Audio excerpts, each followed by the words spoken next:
18.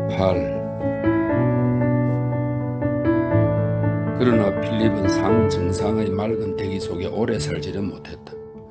언젠가 처음으로 신앙의 열정에 사로잡혔을 때 일어났던 일이 이제 또 일어난 것이다.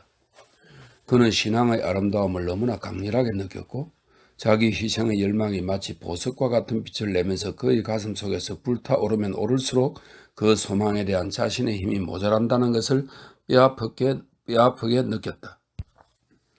격한 정열에 지쳐버린 것이다.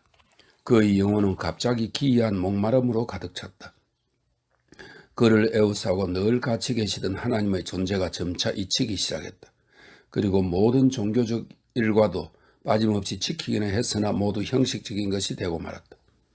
그래도 처음에는 이 마음의 변화를 스스로 꾸짖기도 하고 지옥불에 대한 공포로 다시금 열정을 일깨우기도 했으나 정열 그 자체가 사라져버리자 조금씩 다른 일에 대한 관심이 마음을 어지럽혔다. 친구도 거의 없었다. 독서하는 습성이 사람을 멀리하게 만들었던 것이다. 어떻든 독서가 그에게는 꼭 필요했으므로 얼마 동안 친구들과 같이 있으면 곧 지쳐서 초조해졌다. 더욱이 독서에서 얻은 광범위한 지식 때문에 우쭐해서 마음은 언제나 긴장해 있었다. 그는 친구들의 어리석음에 대한 경멸을 감추는 재간조차 없었다. 모두가 그것은 자만심이라고 비난했다.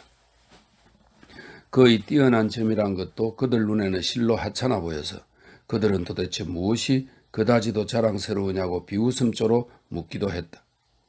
바로 그때 그에게는 하나의 해악이라고 할까? 그런 버릇이 생겨나 상대방의 아픈 데를 찌르는 비상한 재주를 갖게 된 듯했다. 그것이 남의 마음을 얼마나 아프게 하는지는 생각지도 않고 다만 자신이 재미있었으므로 흔히 했던 것이다. 그러면서도 피해를 받은 친구가 자기를 미워한다는 사실을 알게 되면 그는 몹시 화를 냈다. 처음 학교에 왔을 때 받은 숱한 굴욕이 자기도 모르는 사이에 친구들에 대한 어떤 공포심을 품게 했고 그것을 끝내 이겨내지 못한 채 소극적이고 말없는 성격이 되어버렸다. 그는 동무들의 인기를 마음속으로 동경하면서도 언제나 호감을 사지 못할 일만 하고 다녔다. 개 중에는 이런 인기라는 것을 쉽게 얻는 소년도 있었다. 그것을 또 그는 멀리서 바라보고 감탄에 마지 않았다. 그런 축들에 대해 굳이 밉상을 부리고 빈정대면서 약 올려주면서도 다른 한편으로는 만약 자신과 그들을 바꿀 수 있다면 어떤 대가를 치러도 좋다는 마음도 드는 것이었다. 그뿐 아니라 팔다리만 멀쩡하다면 학교에서 제일 머리가 우둔한 아이하고라도 서슴없이 바꾸리라 생각했다. 그에게는 묘한 습관이 생겨났다. 이를테면 누구라도 자기 마음에 드는 아이가 있으면 그는 어느 틈에 그 아이가 된 듯 상상해버리는 것이었다. 다시 말하면 자신의 영혼을 그 아이 속에 던져버리고 그의 목소리로 말하고 그의 웃음소리로 웃는 것이었다. 그 아이가 하는 일은 그대로 모두 자기가 하고 있다고 떠올렸다. 더욱이 그것이 기이할 정도로 또렷하여 순간적으로나마 이렇게 하여 실로 자주 기괴한 행복감에 잠기는 일도 있었다. 견신대가 끝나고 겨울 학교로 접어들자 그의 학습실이 변경되었다. 이번에 같은 방에 있게 된 학생 가운데 로즈라는 아이가 있었다. 필립과 같은 학년 아이였는데 언제나 그가 부러움에 가까운 찬턴으로 바라보아 오던 미소년은 아니었다. 큰 손과 건장한 뼈대는 앞으로 몸집이 매우 큰 남자가 될 것처럼 보였으나 미끈한 체격은 아니었다. 다만 그 눈만은 자뭇 매력적이어서 웃을 때면 얼굴 전체가 눈을 중심으로 하여 잔주름이 물결처럼 일어나 보는 사람의 마음에 한결같이 호감을 안겨다 주었다. 특별히 머리가 좋은 편은 아니었지만 둔한 편도 아니었다. 중간 정도의 성적인데 운동 경기에 뛰어났다. 선생들과 학생들 사이에 인기가 대단하고 그 역시 누구에게나 차별 없이 호의를 보였다. 필립이 새로 입시라니 지난 세 학기 동안 함께 있어온 선참 학생들의 환영 태도가 몹시 냉담하다는 것을 느끼게 되었다. 어쩐지 침입자 같은 마음이 들어 불안스러웠으나 그는 이미 자기 감정을 감추는 일정은 몸에 밴 터라 아이들은 그를 조용하고 조심스러운 사람으로 보는 모양이었다. 로즈에 대해서도 그도 역시 다른 아이들과 마찬가지로 끌렸으나 오히려 그 앞에서는 무뚝뚝하게 굴었다. 그리고 이 때문인지 갈로 속에 빌립은 그것이 결국 그가 지닌 어떤 매력임을 알았고 무의식적으로 그것을 썼다 이렇게 되어 있네요. 그리고 이 때문인지 혹은 그저 친절한 마음에서인지는 모르겠지만 하여튼 그를 한 친구로 맞아들인 사람이 바로 로저였다. 어느 날 그는 갑자기 축구장에 가자고 말을 건네왔다. 난 빨리 못 걸어. 쓸데없는 데 신경 쓰지 말고 가자. 막 출발하려고 할 때 한 아이가 문을 열고 로저에게 같이 가자고 말했다. 안 돼, 캐리와 같이 가기로 했는걸? 그는 대답했다. 난 괜찮아. 빌립은 당황하여 입을 열었다. 난 괜찮대도. 쓸데없는 소리 마. 그는 언제나 호감을 주는 그 눈웃음을 지으면서 그를 보며 웃었다. 그 순간 빌립은 어떻게 나타내기 어려운 기묘한 마음의 설렘을 느꼈다. 두 사람의 우정은 그 순간에 아이들다운 속도로 자라 때려야 뗄 수 없는 사이가 되어버렸다. 다른 아이들은 너무나 갑작스레 친해진 두 사람을 보고 놀라면서 필립의 어디가 좋으냐고 로즈에게 물었다. 글쎄, 그건 모르지만 어쨌든 나쁜 아이는 아니야. 그는 대답했다. 얼마 안 가서 두 사람이 팔짱을 끼고 교회로 가거나 이야기를 나누며 교정을 거니는 모습에 그들은 익숙해졌다. 두 사람은 마치 수레의 양쪽 바퀴처럼 같이 다녔다. 끝내는 어떤 소유권 비슷한 것이 인정되어 로즈에게 볼 일이 있는 아이는 필립에게 쪽지를 전할 정도였다. 처음에 필립은 소극적이었다. 자랑스러움을 가슴 가득히 느끼면서도 그것에 빠져버리는 일은 없었다. 그러나 그의 운명에 대한 불신감도 마침내 이 벅찬 행복감에 지고 말았다. 로즈야말로 이제까지 만난 사람 가운데 가장 멋있는 사람이라고 생각했다. 책 같은 것은 이제 중요한 존재가 못 되었다. 그를 끄는 무한히 중대한 관심사가 따로 생겼기 때문이다. 로저의 친구들은 자주 차 시간에 모이고 또 달리 할 일이 없으면 그대로 앉아 놀다가 가곤 했는데 로저는 함께 모여서 떠드는 것이 좋았던 모양이다. 그들도 모두 필립을 좋은 친구라고 생각했다. 그는 행복했다. 학기 말이 되자 두 사람은 어느 기차로 돌아올 것인가를 미리 약속해 두었다. 정거장에서 만나 학교로 들어가기 전에 시내에서 잠깐 차를 마시자는 것이었다. 필립은 내키지 않는 기분으로 집에 돌아왔다. 방학 중에도 내내 로즈 생각에 잠겨 있었으며 새 학기에는 둘이서 무엇을 하고 지낼까 하는 따위의 공상만 했다. 목사관은 이 실증이 났다. 큰아버지는 방학이 끝나는 날이면 농담조로 늘 하는 질문을 던졌다. 어때? 학교에 돌아가는 것이 즐겁지? 물론이죠. 필립은 기쁜 듯이 대답했다. 정거장에서 어김없이 만날 수 있도록 그는 여느 때보다 하나 앞선 기차로 떠나 플랫폼에서 1시간씩이나 기다렸다. 로즈가 중간에 갈아탄 파브섬에서 오는 기차가 닿자 설레는 가슴을 안고 차창 안을 보며 달렸다. 그런데 로즈는 타고 있지 않았다. 짐꾼에게 다음 기차의 도착 시간을 확인한 다음 그대로 기다렸다. 그러나 또 실망이었다. 춥고 배도 고팠다. 할 수 없이 골목길과 빈민가를 빠져나와 지름길로 학교로 돌아왔다. 학습실로 뛰어들어가자 로즈가 있었다. 그는 난로에 발을 뻗고 아무데나 마구 걸터앉은 17명의 아이들을 상대로 열심히 짓거리고 있었다. 그는 반가운 듯이 필립의 손을 잡았다. 그러나 필립은 풀이 죽었다. 그가 약속을 까맣게 잊고 있다는 것을 알았기 때문이다. 왜 이렇게 늦었니? 난 내가 안 오는 줄만 알았어. 로즈가 말했다. 너 4시 반에 정거장에 있었지? 도착했을 때 널 보았어. 한 아이가 말했다. 필립은 낯이 붉어졌다. 기다리고 있었다는 것을 로즈에게 알리기가 싫어졌다. 그래서 슬쩍 꾸며댔다. 우리 집과 잘 아는 사람을 전속 나갔었어. 그러나 역시 실망은 그의 마음을 어둡게 했다. 묵묵히 앉아 묻는 말에 마지못해 대답할 뿐이었다. 로즈와 단둘이 되면 물어보리라 마음먹었다. 딴 아이들이 다가버리자 로즈는 금방 다가와 그가 앉은 의자 팔걸이에 걸터 앉았다. 좀 좋아? 이번 학기에도 같이 있게 됐으니. 필립과 다시 만나 정말로 기쁜 모양이었다. 그렇게 생각하니 필립의 마음은 풀어졌다. 잠시도 헤어져 있지 않았던 것처럼 두 사람은 끊임없이 여러 가지 이야기에 열중했다. 19장 처음에 필립은 로즈의 우정에 감사했을 뿐 그로서는 아무런 요구도 하지 않았다. 다만 있는 그대로를 받아들이고 그것만으로 충분히 행복했다. 그러나 얼마 안가 로즈의 팔방미인적인 태도에 화가 나기 시작했다. 둘만의 우정이 아닌 것이 못내 아쉬웠다.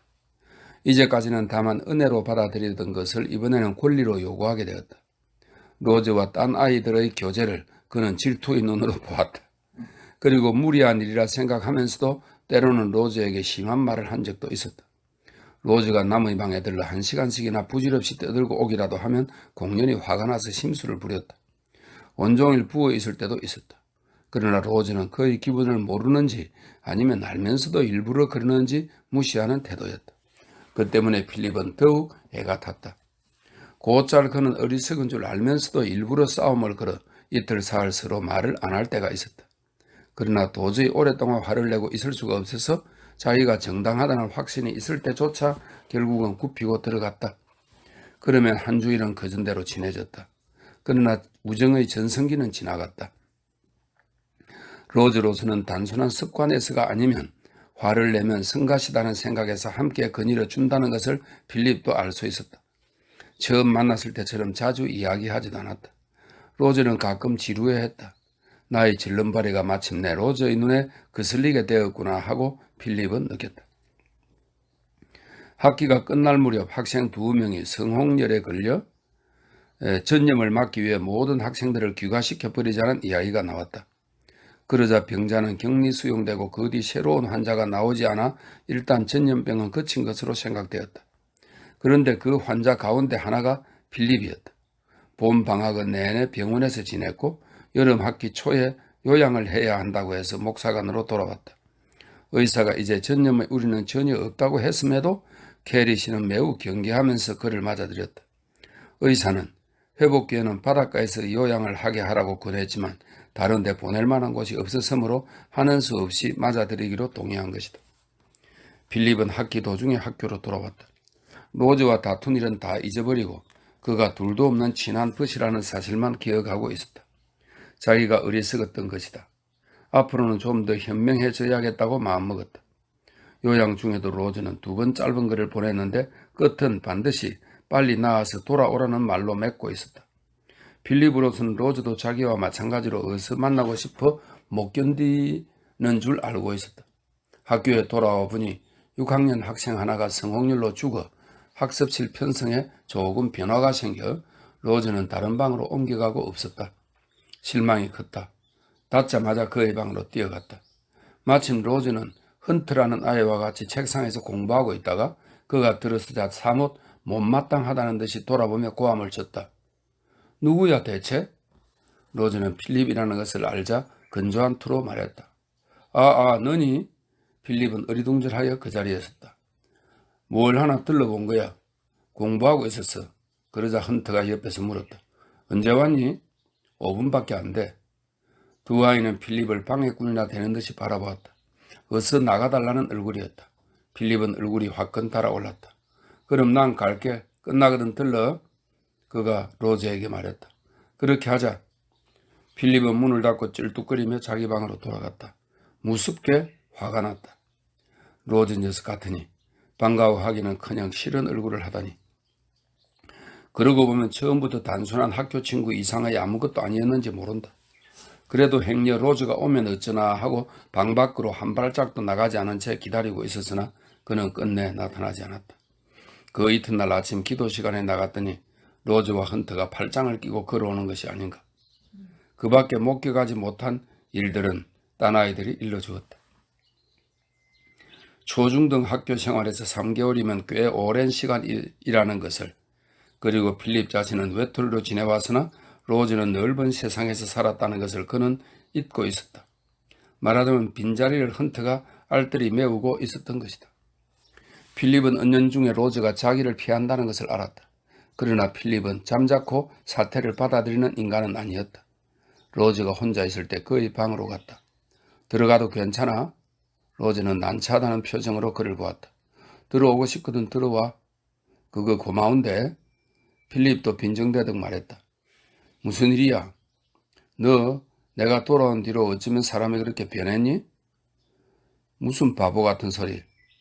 헌트의 어디가 그렇게 좋지? 난 모르겠구나. 무슨 상관이야? 필립은 눈길을 떨어뜨렸다. 가슴에 가득한 것이 아무래도 입 밖에 나오지 않았다. 어쩐지 스스로 품격을 떨어뜨리는 느낌이었다. 로즈는 자리에서 일어났다. 난 체육관에 가야 해. 그가 문을 나서려고 할 때 필립은 딱 잘라 말했다. 로즈, 너 너무 인정 없이 굴지 마. 쳇, 바보같이. 로즈는 문을 꽝 닫고 밖으로 나가버렸다. 혼자 남은 필립은 노여움으로 몸이 부들부들 떨렸다. 자기 방으로 돌아와 그들이 나눈 대화를 되씹어 보았다. 이제는 로즈가 미웠다. 어떻게 해서든지 골탕 먹일 걸 그랬구나 싶었다. 이렇게 말해주었으면 좋았을 걸 하고 생각되는 뼈아픈 말들이 연달아 머릿속에 떠올랐다. 우정도 이제 마지막인가 생각하니 슬펐다. 그러고 보니 온 학교에 소문이 퍼져 웃음거리가 된 모양이었다. 필립은 신경이 곤두서서 자기 일 같은 건 염두에도 없을 터인데도 소년들의 일거수일투족이 모두 자신에 대한 조소나 비평으로밖에 생각되지 않았다. 그들의 주고받는 말투까지 떠올렸다. 결국 오래갈 게 아니었어. 캐리 같은 녀석을 도대체 지금까지 참아온 것만 해도 장하단 말이야. 그는 또 아무렇지도 않다는 것을 과시하기 위해 미워하고 멸시해온 샤프라는 학생과 갑자기 무섭게 친해졌다. 그는 런던 출신으로 굼뜨고 너저분한 분위기를 풍겼으며 코 밑에 수염이 나기 시작하고 성충이 같은 눈썹이 미간을 잇고 있었다. 손은 부드럽고 나이에 어울리지 않게 몸가짐이 차분했다. 말투에는 약간 런던 말씨가 섞여 있었다. 그 역시 둔해서 운동 경기를 못했는데 무엇이나 강제적인 일이라면 교묘하게 피해나가 그야말로 핑계는 천재였다. 그는 친구들이나 선생들로부터 이유 없이 미움을 받았는데 필립이 특히 그런 그에게 접근한 것은 순전히 어떤 오만에서였다. 2학기 지나면 그는 1년쯤 독일에 가게 되어 있었다. 그는 도무지 학교라는 걸 싫어했다. 학교란 기껏해야 사람이 성장해서 세상에 나갈 때까지 어떻든 참아 나가야 하는 어떤 굴욕 정도로밖에 여기지지 않았다. 좋아하는 것은 런던뿐이었다. 그리고 방학 중 거기에서 일어난 여러 가지 일을 재미있게 이야기해 주었다. 그의 이야기를 들으면 런던의 밤거리 공기를 막연하게나마 느낄 수 있었다. 필립은 빠져드는 것 같은 동시에 반발하는 듯한 미묘한 느낌으로 솔깃하게 이야기를 들었다. 극장 주변에 몰려든 인파와 싸구려 식당의 번쩍이는 전등불, 그리고 술집에서 엉망으로 취한 사나이들이 높다란 의자에 걸터앉아 여급들과 농탕질을 하는 광경, 그런가 하면 가로등 아래 활락을 찾아 헤매는 군중의 신비로운 물결 따위를 그는 또렷이 보는 것 같았다. 샤프는 홀리웰 거리에서 나오는 싸구려 소설책을 곧잘 빌려주었다. 필립은 그것을 침실에서 야릇한 불안감을 느끼며 읽었다. 또 한 번 로즈가 화해를 제의해 왔었다. 꼭 한 번 로즈가 화해를 제의해 왔었다. 마음씨 좋은 소년이라 적을 만들기 싫었던 것이다. 이봐 캐리, 넌 왜 그렇게도 바보 같은 생각만 하고 있니? 날 그렇게 억지로 피해서 속이 시원할 게 뭐가 있어? 무슨 말인지 못 알아듣겠는데? 필립이 대꾸했다. 말하자면 서로 얘기라도 하고 지내자 말이야. 너란 인간이 난 싫어. 아무렴. 로즈는 어깨를 으쓱해 보이고 가버렸다. 강한 충격을 받으면 언제나 그랬듯이 필립은 얼굴이 창백해지고 심장이 마구 뛰었다. 로즈가 나가버리자 벼랑간 견딜 수 없이 서글퍼졌다. 왜 그렇게 대답하고 말았단 말인가? 로즈와 다시 친해지기 위해서는 어떤 일을 해도 좋다고까지 생각했었는데 어떻든 그와 그렇게 싸운 것은 서툰 일이었다. 그에게 고통을 주었다고 생각하니 슬펐다. 하지만 그때는 어떻게 해도 할 수 없었다. 악마가 사로잡혔다고나 할까. 자진하여 악수를 청하고 먼저 화해를 빌었어야 했는데 자기도 모르게 그만 심한 소리를 해버리고 말았다. 확실히 한마디 뼈아픈 말을 해주고 싶은 마음은 있었다. 자기가 받은 고통과 굴욕에 대해 어떻게든 복수해주고 싶은 마음은 있었다. 자존심이었다. 그것은 동시에 어리석은 생각이기도 했다. 왜냐하면 자신은 혼자서 약이 올라 괴로워했으나 로즈는 전혀 아무렇지 않게 생각하고 있었다는 것을 알았기 때문이다. 오히려 이쪽에서 로즈에게 가서 내가 나빴다, 그런 몹쓸 말을 다 하고 하지만 어쩔 수 없었어, 꼭 보상은 할 거야 하고 말해주고 싶은 마음이 들기도 했다. 그러나 그런 짓은 도저히 해낼 수 없다는 것을 잘 알고 있었다. 로즈의 비웃음을 살 것이 틀림없다. 이렇게 생각하니 자신에 대해 화가 나서 견딜 수가 없었다. 그는 얼마 뒤 샤프가 돌아오자 그를 상대로 싸움을 시작했다. 필립이라는 아이는 남의 약점이나 급소를 꼬집어내는 데는 악마적인 본능을 갖추고 있었다. 그리고 그것이 들어맞는 만큼 더욱 상대방에게 고통을 줄 만큼 신랄한 말을 하는데도 다시 없는 명수였다. 그러나 정통을 찌른 것은 샤프였다. 방금 로즈가 멜러에게 너의 이야기하는 걸 들었어. 멜러가 이렇게 말하더군. 왜 한번 보기 좋게 차주지 않았어? 그렇게 하면 버릇이 좀 고쳐질 텐데. 그러니까 로즈가 그따위 절름발이를 차서 뭐래? 하지 않겠니? 필립은 순간 얼굴이 새빨개졌다. 대꾸하려 해도 말이 나오지 않았다. 목이 메어 거의 말조차 할 수 없는 상태가 되어버렸다. 이렇게 19장을 다 읽었습니다. 20장. 필립은 6학년에 올라갔다. 그러나 이제 그는 진심으로 학교를 미워하게 되었다. 야심을 잃고 보니 성적이 좋아지든 나빠지든 통 관심이 없었다. 아침에 깨어나 또 지루한 하루를 보낼 생각을 하면 맥이 탁 풀렸다. 모든 재앙과 속박이 싫어졌다. 그 재앙과 속박이 부조리해서 싫은 것이 아니라 재앙과 속박이기 때문에 견딜 수가 없었다. 자유가 그리웠다. 이미 알고 있는 일을 되풀이 한다든지 머리 나쁜 놈을 위해 미리부터 아는 사실을 다시 배우는 데는 정말 견딜 수가 없었다. 퍼킨즈 씨의 강의를 듣고 싶은 사람은 듣고 듣기 싫은 사람은 안 들어도 그만이었다. 그는 열심인가 하면 또 될 대로 되라는 식이기도 했다. 7학년 교실은 예전 수도원을 개수한 건물의 일부로서 창문 같은 것도 고딕식이었다. 필립은 실적 날 때면 몇 번이고 이 창문을 그리며 시간을 보냈다. 또 때로는 상상만으로 캔터베리 사원 탑이라든가 구내로 통하는 문을 그려보기도 했다. 그에게는 그림 그리는 재주가 있었다. 루이자 큰어머니는 젊었을 때 수채화를 그렸던 모양으로 교회나 오래된 다리, 아름다운 집들을 사생한 앨범을 지금도 몇 권 갖고 있어서 가끔 목사관에서 열리는 티파티에 자주 그것이 나왔다. 언젠가 큰어머니는 필립에게 크리스마스 선물로 그림 물감을 선사한 일이 있었다. 그래서 그는 큰어머니의 그림을 본보기로 그림 그리기를 시작했다. 예상 외로 그림이 훌륭했고 얼마 안 있어 혼자서 조그만 그림을 그릴 수 있게 되었다. 큰어머니도 그를 격려해 주었다. 장난을 못하게 하는 데는 썩 좋은 방법이고 또 뒤에 그가 그린 그림이 자선회에서 한몫할는지도 모를 일이었다. 그 가운데 두어 장은 액자에 넣어져 그의 침실에 걸려있다. 어느 날 오전 수업이 끝나고 밖으로 절뚝절뚝 걸어나가고 있을 때 퍼킨즈 씨가 그를 불렀다. 캐리, 너에게 잠깐 할 말이 있어. 필립은 서서 기다렸다. 교장 선생은 여인 손가락으로 턱수염을 어루만지며 필립을 내려다 보았다. 하려는 말을 이리저리 되생각하는 모양이었다. 캐리, 너 요즘 웬일이냐? 그는 불쑥 이렇게 말을 꺼냈다. 필립은 새빨개지며 얼른 고개를 들어 그를 쳐다보았다. 하지만 이제는 그의 사람됨을 잘 알기 때문에 대답도 않고 잠자코 다음 말을 기다렸다. 요즘 네게 여러 가지 하고 싶은 말이 있다. 게으름만 피우고 말이야. 공부에 흥미를 잃은 모양이지. 아주 해이해지고 그러면 안 돼요. 죄송합니다. 하고 싶은 말이 그것뿐이냐? 필립은 침울한 표정으로 고개를 숙였다.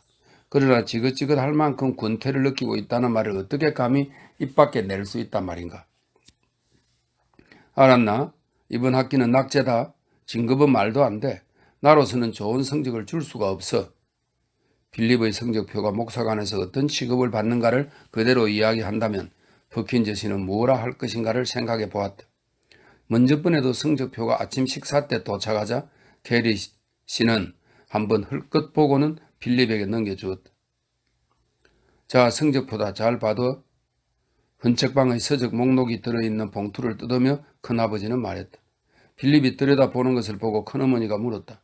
성적이 좋으냐? 더 좋아야 할 텐데 이상하군요. 웃으면서 대답하고 큰어머니에게 넘겼다. 나중에 안경을 쓰고 봐야지. 큰어머니가 말했다. 그러나 아침 식사 뒤에 메어리앤이 들어와 정육점 주인이 왔습니다 하고 말했다. 그렇게 되면 큰어머니는 웬만한 일은 잊어버리고 만다. 퍼킨즈 씨는 말을 계속했다. 나는 너에게 실망했어. 도무지 알 수가 없구나. 너는 하려고만 하면 무엇이든지 할 수 있다. 한데 지금에 와서 아무것도 하기 싫어진 모양이니 어찌된 셈이냐? 다음 학기엔 학생 회장을 시킬까 생각했는데 아무래도 두고 봐야겠구나. 필립은 얼굴을 붉혔다. 제외되었다고 생각하니 기분이 유쾌하지 못했다. 입술을 꽉 깨물었다. 할 말이 또 있다. 장학금에 대한 것도 이제 생각해 볼 때가 왔어. 좀 더 열심히 공부하지 않으면 아무것도 받지 못해요. 필립은 교장의 이런 훈계가 귀찮았다. 교장이 그리고 자신이 한없이 미웠다. 옥스퍼드에는 안 갈 생각입니다. 그건 또 왜? 너는 성직자가 되길 원하는 줄 알았는데. 생각을 바꾸었습니다. 왜? 필립은 대답하지 않았다. 푸킨즈 교장은 늘 하던 버릇대로 마치 페루지노, 이건 15세기 이탈리아의 화가랍니다. 페루지노의 그림에 나오는 사람처럼 이상한 몸가짐으로 무슨 생각에 잠긴 듯 턱수염을 손가락으로 매만졌다. 그리고는 마치 필립의 마음을 더듬는 듯이 지그시 얼굴을 바라보다가 이윽고 가도 좋다고 말했다. 아무래도 납득이 가지 않은 모양이었다. 일주일이 지난 어느 날 밤 필립은 서류를 가지고 교장 선생의 서재에 가야만 했다. 그는 거기서 또 그 이야기를 꺼냈다.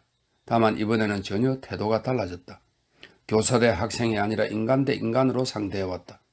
이제 새삼스럽게 필립의 성적이 나쁘다든지 저마다 옥스퍼드 대학 진학에 필요한 장학금을 얻으려 하므로 필립의 처지가 불리하다든지 하는 따위는 큰 문제가 아닌 것 같았다. 문제는 장래의 방침에 관한 필립의 마음이 변했다는 그 점이었다. 교장은 성적에 대한 필립의 열의가 다시 한번 타오도록 하기 위해 설득했다. 우선 실로 교묘하게 감정에 호소해봤다. 이 점은 교장 자신의 감정이 이미 진실하게 감동되어 있었으므로 매우 순조로웠다. 너의 변심은 너무나 아깝다. 장차 무엇이 될 셈인지는 모르나 행복한 인생의 기회를 일부러 버리는 것이나 마찬가지라고 생각한다는 그의 말은 확실히 설득적인 투였다.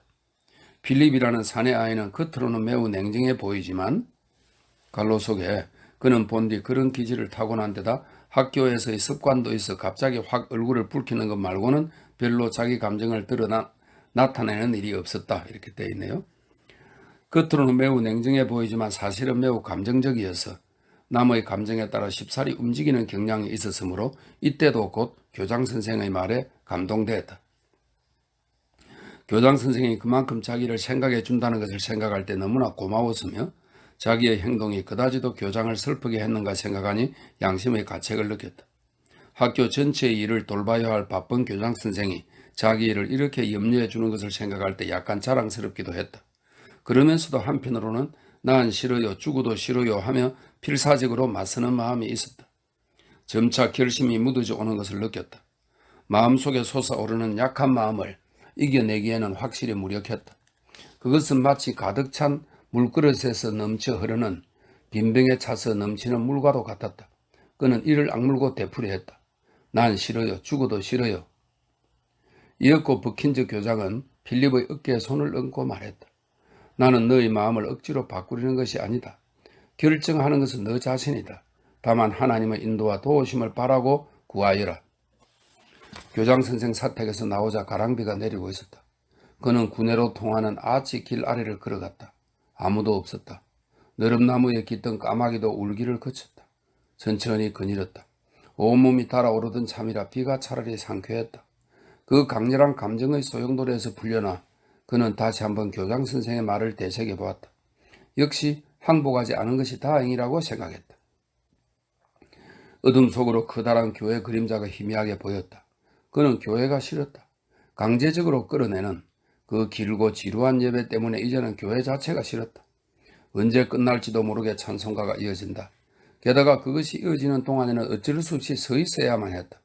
단순한 설교 소리는 잘 들리지도 않았다. 움직이고 싶은 것을 억지로 참고 앉아 있으려면 더욱더 몸뚱이가 뒤틀린다. 문득 그는 블랙스테이블에서 주일날이면 2번씩 보던 예배 생각이 났다. 블랙스테이블 교회 안은 몹시 얼씬연스럽고 추웠다. 그리고 머리기름 냄새와 옷에 먹인 풀 냄새로 가득 차 있었다. 설교는 부목사와 큰아버지가 한 번씩 번갈아가며 했다. 필립은 점차 커가면서 큰아버지의 사람됨을 알게 되었다. 필립은 솔직하나 마음이 좁았다. 따라서 인간으로서는 실행하지 않는 일일지라도 목사로서는 진심으로 설교할 수도 있다. 하는 따위의 말을 도저히 이해할 수가 없었다. 그 거짓말이 그를 무척 화나게 했다. 요컨대 큰아버지는 약하고 이기적인 인간일 뿐 아니라 번거로운 일은 피하고 싶다는 것이 그의 가장 큰 소원이었던 것이다. 퍼킨즈 씨는 하나님께 봉사하는 생활이 얼마나 아름다운가를 그에게 일러주었다. 그러나 필립은 그의 고향인 동앙글리아 한 구석에서 실제로 목사들이 어떻게 생활하는가를 너무나 잘 알고 있었다. 블랙스테이블에서 조금 떨어진 화이트스톤 교구 목사는 독신자였는데 최근에 부업으로 농장을 시작했다. 그런데 지방신문은 그가 지방법정에 제기한 이 사람 저 사람 상대의 소송 사건에 대한 기사를 매일같이 실었다.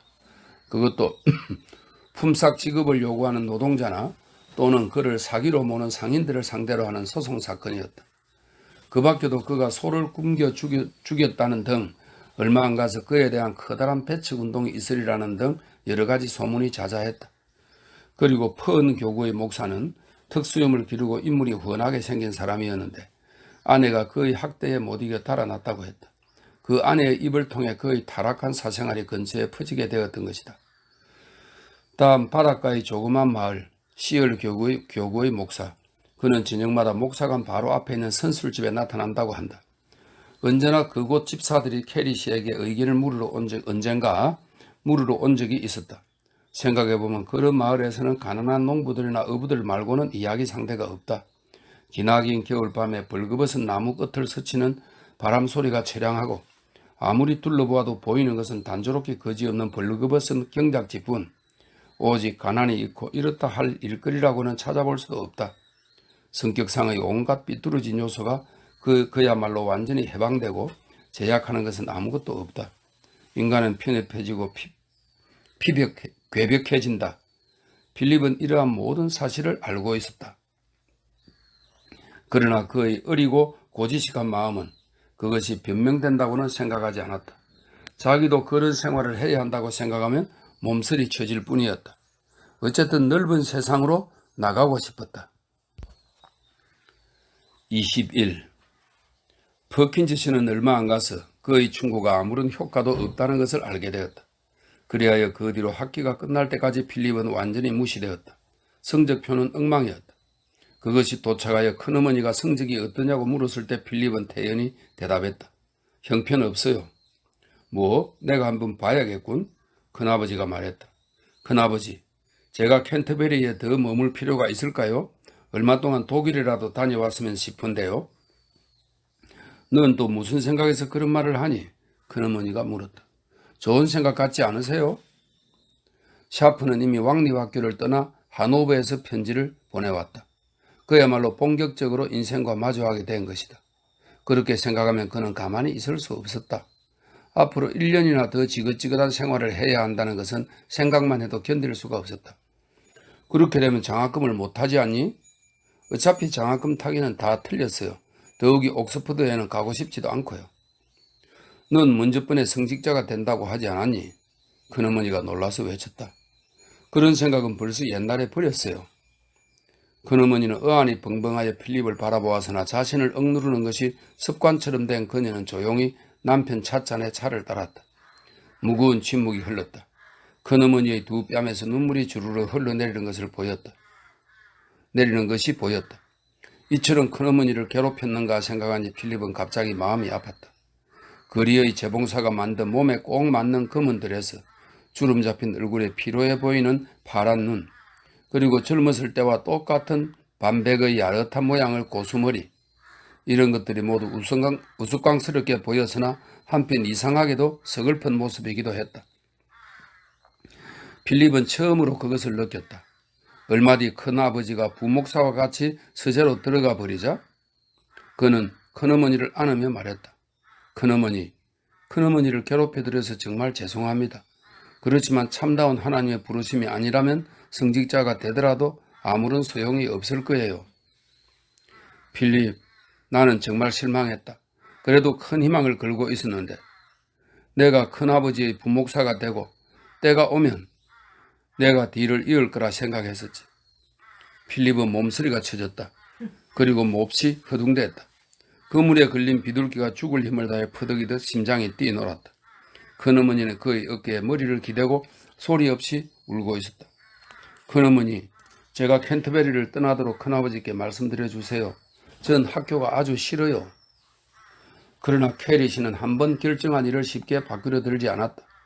필립은 18살까지는 왕립학교에 다니고 다음에는 옥스포드로 진학한다. 이것은 처음부터 이미 결정된 사실이었다. 어떤 일이 있더라도 지금 곧바로 그만둔다는 데는 찬성할 수 없었다.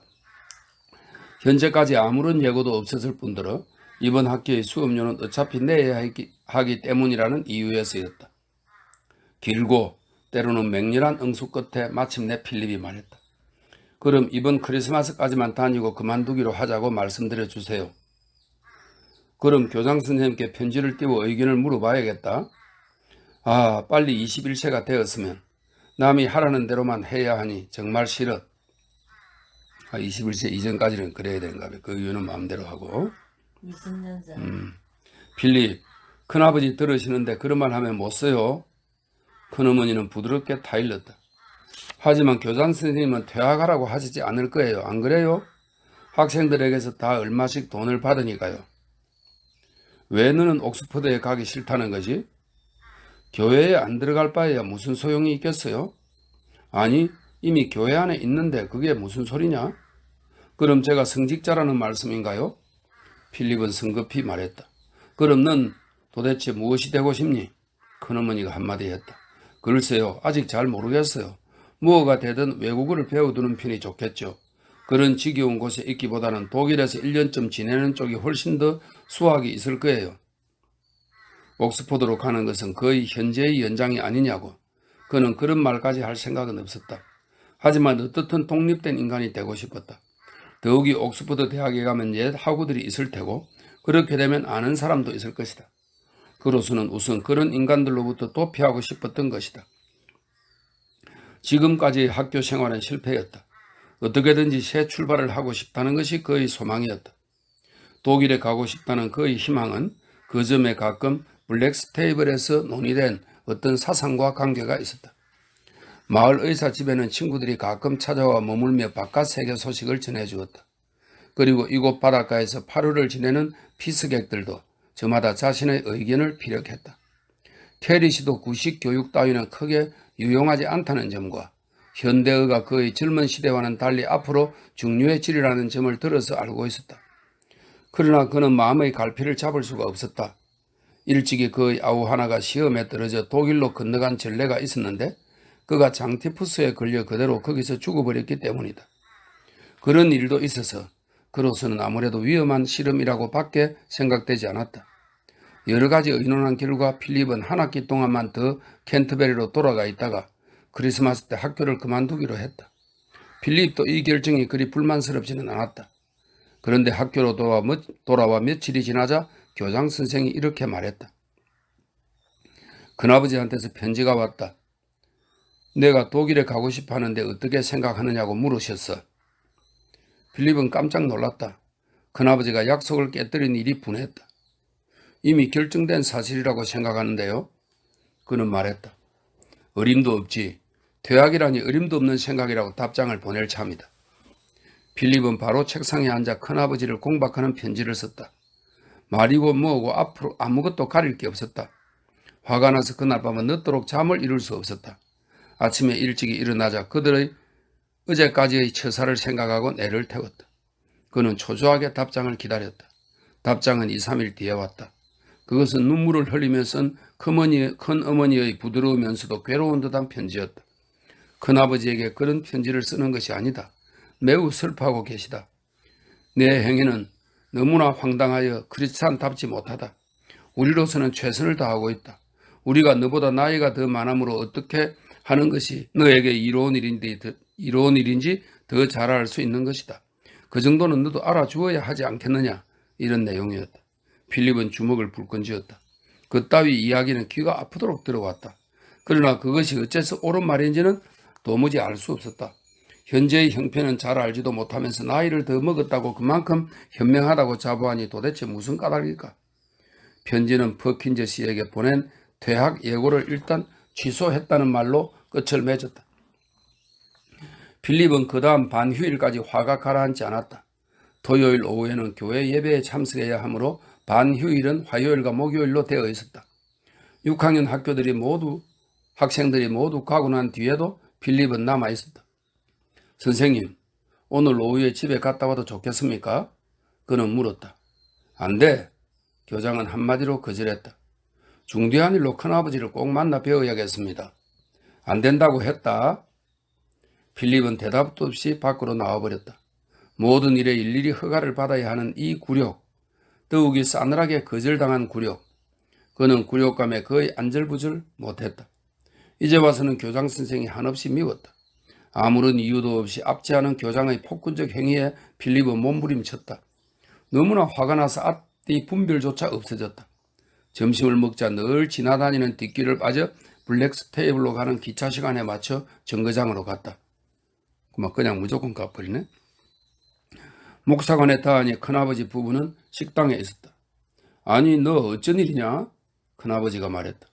그의 얼굴을 보고 달갑게 생각하지 않는다는 것을 단번에 알 수 있었다. 불안해하는 것 같기도 했다. 퇴학 문제로 큰아버지를 배워야겠다고 생각했어요. 저와의 약속과 일주일 뒤의 행동이 전혀 다르니 어찌된 일인가요?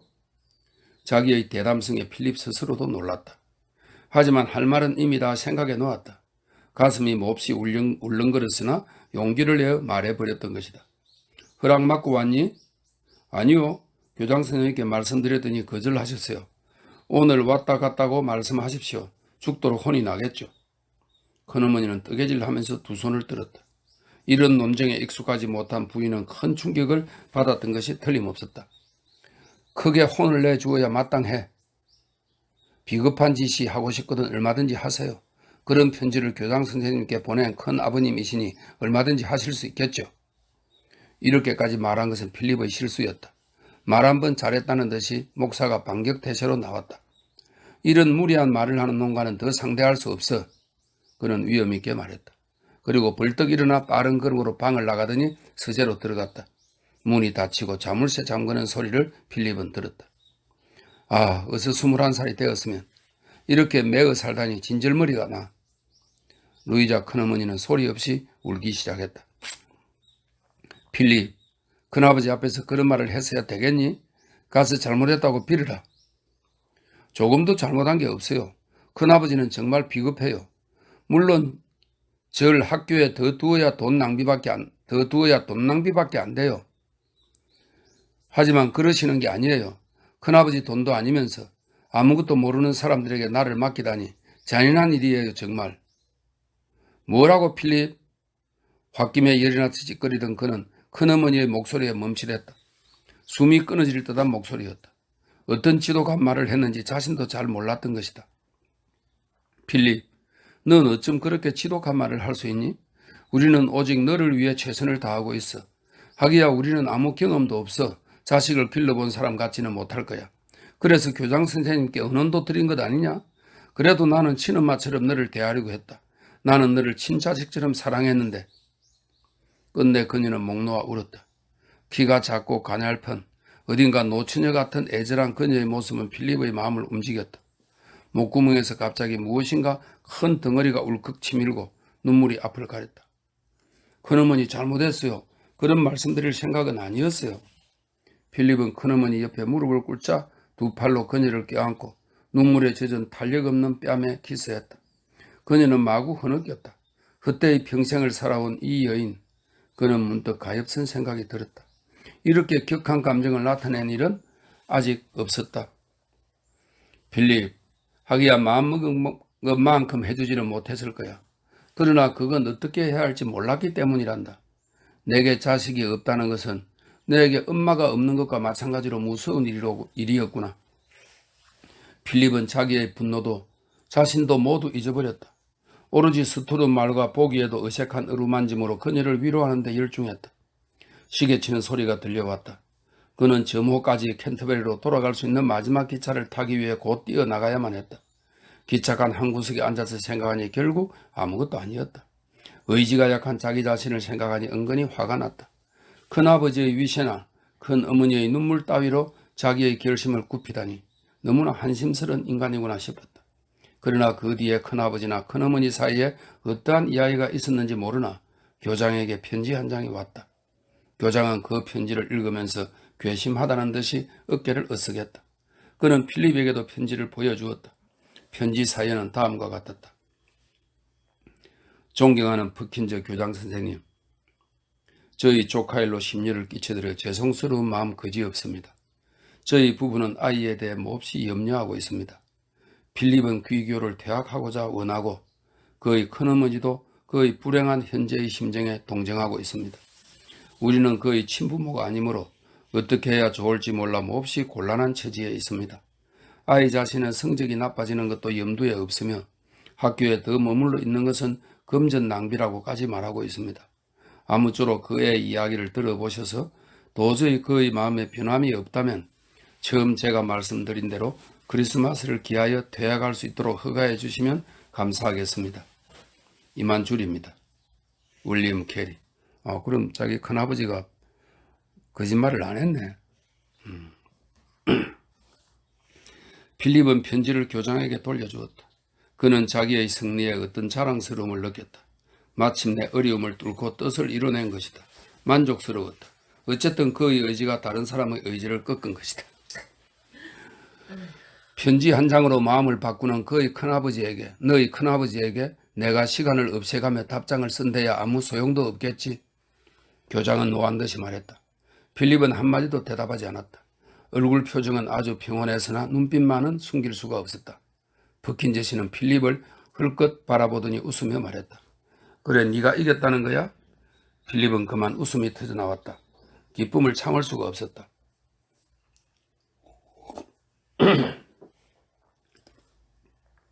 너 정말 그만두고 싶으냐?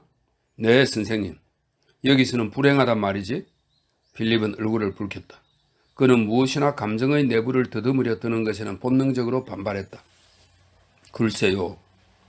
버킨지 씨는 턱수염을 어루만지며 생각에 잠긴 듯이 그를 내려다 보았다. 그리고 거의 혼잣말 하듯이 말했다. 물론 학교라는 것은 원래 보통 인간을 위해 만들어진 거야. 구멍은 말이다. 모두 둥글기 마련이다. 마개는 형태가 어떤 것이든 구멍에 맞춰야 한다. 특별한 인간에게 언제나 신경 쓸 겨를은 없는 거지. 그러곤 갑자기 생각난 듯이 필립을 향해 말했다. 한데 한 가지 꼭 이야기할 게 있어. 이제 금방 다가올 학기 말이다. 한 학기 더 있는다고 해서 큰 탈이 나지는 않을 거야. 독일에 간다면 크리스마스 바로 뒤보다는 부활절 뒤에 떠나는 편이 좋을 거다. 아무래도 한겨울보다는 봄철이 더 나을 테니까. 다음 학기를 마치고 간다면 나도 더 말리지는 않겠다. 어떠냐? 고맙습니다. 필립은 마지막 석 달을 얻은 것만으로도 크게 만족스러워 남은 한 학기쯤은 아무래도 좋았다. 부활절만 되면 영원히 자유로워질 거라 생각하니 이젠 학교도 그전처럼 감옥같이 보이진 않았다. 가슴이 뛰었다. 그날 밤 예배당에 저마다 순서대로 지정된 자리에 앉은 학생들을 바라보면서 이제는 이 녀석들하고는 작별이라 생각하니 만족스러운 웃음이 새어나왔다. 친밀감에 가까운 감정마저 솟아올랐다. 문득 로즈에게로 눈길이 갔다. 그는 의젓하게 반장 자리를 지키고 앉아있었다. 자기 딴엔 정교 모범생으로 자처하고 있는 모양이었다. 그날 밤은 그가 일과를 읽을 자세였다. 참으로 훌륭하게 읽었다. 그러나 그 녀석과도 영원한 이별이다. 그리고 반년만 지나면 그가 덩치가 크든 팔다리가 미끈하든 이제 자기에게는 관심 밖의 일이 되고 마는 것이다. 반장이면 어떻고 축구부 주장이면 어떻냐 말이다. 생각하니 저절로 미소가 감돌았다. 가운을 입은 선생님들을 훑어보았다. 고든 선생은 2년 전에 뇌일혈로 돌아가셨지만 그 밖의 선생들은 그대로 있었다. 이제 비로소 깨달았다. 어쩌면 저렇게도 모두 구질구질한 친구들인가. 티너만은 예외로 그에게는 다소 인간적인 점도 없지 않았다. 한데 이런 친구들에게 억눌려 살았다니 원통한 일이 아닐 수 없다. 그것도 앞으로 6개월. 그들도 자기 앞에서 영영 자취를 감추고 말 것이다. 칭찬을 들어봤자 이제 와서 무슨 소용이며 꾸중을 들어도 어깨를 으쓱해 보이면서 콧방귀만 끼면 그만이 아니겠는가. 필립은 모든 감정을 외부에 나타내지 않는 방법을 터득한 데다가 아직도 수줍어하는 버릇이 남아 조금 괴롭기는 했으나 대체로 기분이 좋았다. 얼른 보기에는 말없이 조심하는 듯 했으나 마음속으로는 크게 고함을 치고 싶을 정도였다. 그림그리도 훨씬 가벼워지는 것 같았다. 숱한 생각이 머릿속을 스쳐가고 제멋대로의 공상들이 쉴 새 없이 달리는 것을 어떻게 할 수가 없었다. 그것들이 떠오르고 사라지는 그것만으로도 그의 마음은 흥분에 들떴다. 이리하여 이제는 즐거운 마음으로 공부에 열중할 수가 있었다. 이제까지 내동댕이 쳤던 공부를 남은 학기 동안에 돌이키려 애썼다. 머리는 더 활발하게 돌아가고 지력의 활동에는 큰 즐거움을 느끼게 되었다. 학기 말 시험 성적은 매우 좋았다. 이에 대하여 교장은 오직 한마디 했을 뿐이었다. 필립이 쓴 논문 이야기가 나왔을 때 일인데 그는 언제나 그렇듯 논문 비평 뒤에 말했다. 어리석은 흉내는 그만 내기로 한 모양이군 그래? 응? 그러고는 아름다운 이를 드러내 보이며 웃었다. 필립은 고개를 떨어뜨린 채 어색한 웃음을 지었다.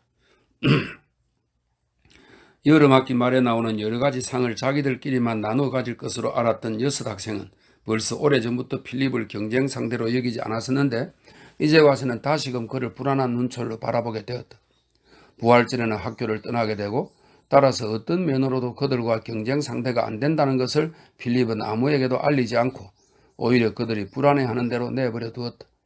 방학 때 프랑스에 다녀온 까닭으로 로즈가 프랑스에는 다소 자신이 있다는 것을 그는 알고 있었다.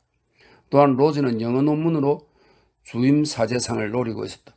그런데 두 가지 모두 필립이 훨씬 좋은 성적을 땄던 것이다. 그것을 알았을 때 로즈의 낭패하는 모습을 보자 그는 약간 우쭐한 기분이었다. 또 한 사람 노튼이라는 학생이 있었는데 학교에서 주는 장학금을 못하면 옥스포드에 못 갈 형편이었다. 그가 필립에게 장학금 신청을 하느냐고 물었다. 안 되니? 내가 타면?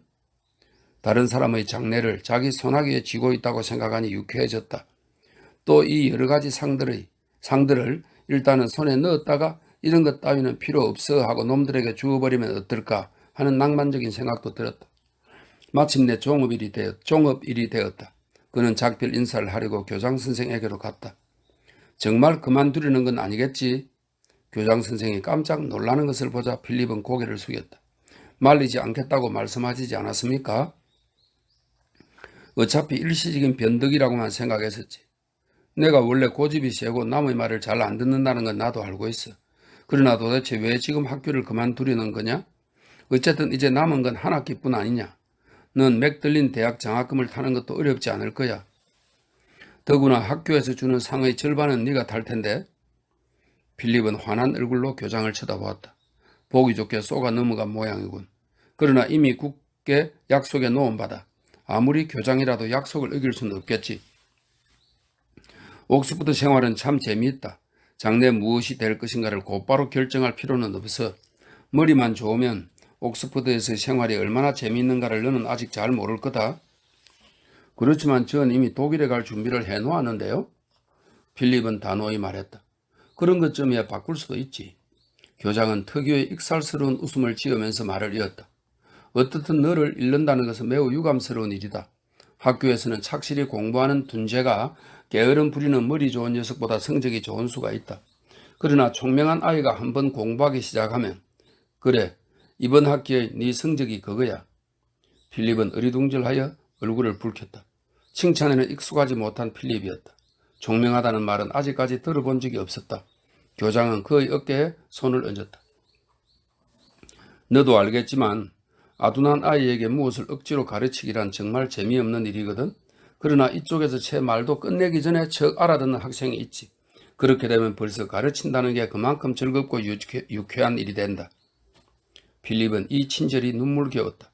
그가 떠나거나 말거나 그것이 퍼킨즈 씨에게 문제 되리라고는 꿈에도 생각지 않았다. 가슴이 뿌듯하고 더할 나위 없이 기분 좋았다. 훌륭한 성적으로 졸업하여 옥스퍼드에 간다면 얼마나 즐거울까. OKS 경기에서 뭔지 모르겠네. OKS 경기에서 친선 시합을 마치고 온 학생들에게서 들은 이야기와 언젠가 학습실에서 읽어주던 옥스퍼드 통신에 쓰인 대학 생활이 번개처럼 떠올랐다. 그러나 역시 부끄러웠다. 여기서 지면 자신이 얼마나 어리석은 존재로 보일 것인가. 큰아버지는 큰아버지대로 교장의 책략이 들어맞은 것을 은근히 좋아하며 회심의 미소를 띌 것이다. 또 그 상이란 것을 독차지해 놓았다가 이런 것 따위는 필요 없다고 되돌려주는 극적 장면을 비교하면 이것은 다만 평범한 수상이라는 결과가 되어버린다. 그리하여 만약 교장이 좀 더 강력하게 그의 체면을 세울 만한 조건으로 설득했다면 아마도 그는 교장이 원하는 어떤 일이라도 했을 것이다. 그러나 그의 얼굴은 이런 마음의 갈등이 조금도 나타나지 않고 여전히 침착하고 무표정했다. 아무래도 그만두겠습니다. 자기의 가마력으로 모든 일을 처리하려는 사람들이 흔히 그런 것처럼 버킨저시 또한 그의 힘이 곧바로 효과를 나타내지 못하게 되자 다소 짜증이 났다. 할 일이 얼마든지 있다. 지각 없이 고집 부리는 어린 아이에게 더 이상 얼매일 수는 없다. 그럼 좋다. 정말 가고 싶다면 보내주겠다고 확실히 약속하지. 나는 약속을 지킨다. 언제 독일로 갈 작정이냐? 필립의 가슴은 두근거렸다. 그는 승리한 것이다. 그러나 오히려 패배한 것이 더 좋지 않았을까 하는 생각도 들었다. 5월 초순입니다. 돌아오면 찾아오너라. 그는 손을 내밀었다. 만일 한 번만 더 기회를 주었더라면 필립은 마음을 바꿨을지도 모른다.